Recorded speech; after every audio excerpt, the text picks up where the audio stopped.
Unstoppable Morgan has to put her plans on hold, and another nomad buys some land. This is much more. Let's talk about it.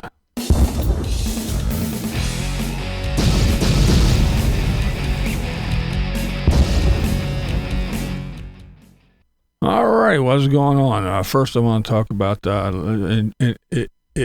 invite you to go over to Line Screw's channel. He did a cool little video about the four horsemen. So go over and check it out. It's pretty good stuff. Or he gives shouts outs to me and some other folks about the tater situation. But let's just jump into the thing. We have Cathie from Cathie Changes Lanes. She was talking about buying some land, so she went ahead and she pulled the trigger. Now she does have some, it's the typical Arizona land, and she does have some moon rocks, but it's nothing like the tater had to deal with. Lucky in that the land is pretty flat. I mean, yeah, I have to get rid of all these rocks, but still, it's nice and level, and it shouldn't be too hard to work with. I mean, I'm gonna have to get some gravel, but she doesn't. She's got to figure out where to put it. She doesn't have the moon rocks like the tater did everywhere. But yeah. So yeah, there we go. We got another one who went ahead and bought some land. It seems like there's lots and lots of places in Arizona like this that are for sale that are, a lot of the nomads are snapping up, and I guess we shall see. I will be following Cathie's adventures on her land to see how things come out. And if you would like to as well, go over to Cathie Changes Lanes and follow her new adventure, because she says things are about to change. Speaking of young ladies and buying land, it seems that Gypsy, she has, she bought land a while ago. She's been there doing some stuff, but I guess this was her first big heavy rain, and she found out where all the where all the puddles and where all the water goes. Just a little bit of water. So yeah, I think it was this was a good little test right here. There you go. She had her good little test. And it was, there was areas, luckily, where she has her little shed and everything wasn't affected. So I guess she was smart when she plunked down her little building there. So yeah. But yeah, there was some places that were some pretty big puddles, small ponds, if you would like to say. But yeah, that's what's going on with GC. All right. Next we got Morgan. Morgan was getting ready to travel, but that's right, the unstoppable one. She has been getting the Bronco all ready, and she says, I know this thing is too small, but we got to try anyway, because that's what Morgan does. She just has to try.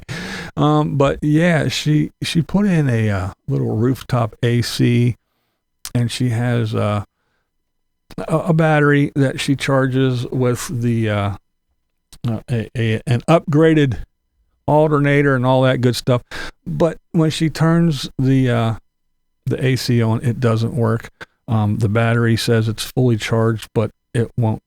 It kicks on the AC and runs for a little bit and then shuts off right away. I think it's because of that big draw of when the AC unit turns on. I think it's pulling more than the battery has. So yeah, she's going to need a bigger power system in there. And she has a little power thing, Blue Eddy or whatever one brand that she has, but she has that in there and some other thing. She has a little window AC for in the house. She got that stuck in the back door, which can run off a generator and stuff. But her plans of travel right now is put on hold because she has to get this figured out. And the reason is, if you've been watching Morgan for any length of time, she had a giant meltdown a couple of years ago where she was in Florida and it was hot, and she was just, I don't see how anybody lives like this in a vehicle, because it was just too hot. And now it's her and 4 dogs in the Bronco, so it's going to be hot. And so she is not going to leave without a way to keep everything cool. And she doesn't even have the normal, like your vehicle, cabin or passenger compartment thing, AC that comes out of the, no, that doesn't work either. So her little travel plans in the Bronco came to a screeching halt, and she put that shit on hold. So that's what's going on with dear old Morgan. All right, now let's talk about Static Campervan a little bit. All right, Scott. That's right. Scott got a new fridge. And, well, that's cool in itself, but he talks about how he gets stuff delivered since he lives in his van. He doesn't have an address and all that good stuff, and he's always traveling around. So he talks about how he actually receives deliveries. And a little while ago, I did a little walkie talk, and I was talking about, is this nomadic life really free and everything? And I mentioned that, if you're out in the middle of nowhere, boondocking, and you need a part, now you got to drive God knows how far to get something, or no one's going to come deliver it and all this other stuff. And so Scott, when he was telling how he gets stuff, I was like, oh, well, that's a pretty good idea. But then again, Scott is kind of in a little bit of a unique situation as well. Now, what he does is he just, when he has to order stuff, because he goes through the whole thing and says, hey, mail, do you really need mail anymore? I mean, everything, you can pay all your important bills online. He tries his best to buy stuff local and support local places where he's at. But if he has to order something and get it delivered, he just makes sure that they ship through FedEx, and he goes to and gets it delivered, no extra charge, to a FedEx place. So that's all he has to do, is just run to a little FedEx place and grab his packages, his deliveries. And now, like I said, Scott, he's kind of, I mean, his name is Static Campervan, but he's not like static, but he does stick to one kind of general location. You don't see him in California, and then in Arizona, and then in Florida, and then in, wherever. He's kind of in that little, area, Northern California and, Oregon and stuff, like Washington stuff. And he kind of sticks in that area, and he has his nice little places that he knows and likes. So, it's not like, again, he's not like out in the middle of absolutely nowhere.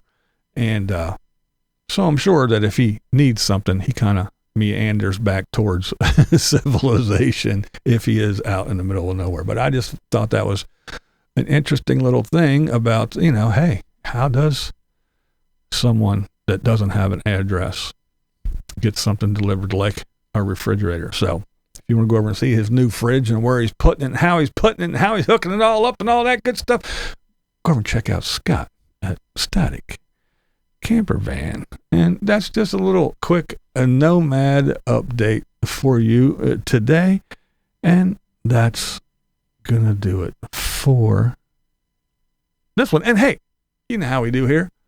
You don't have to agree with anything I say. That's not the point here. What's the point, Bree? Blind views, and that's the way I see it. What we do here is go back.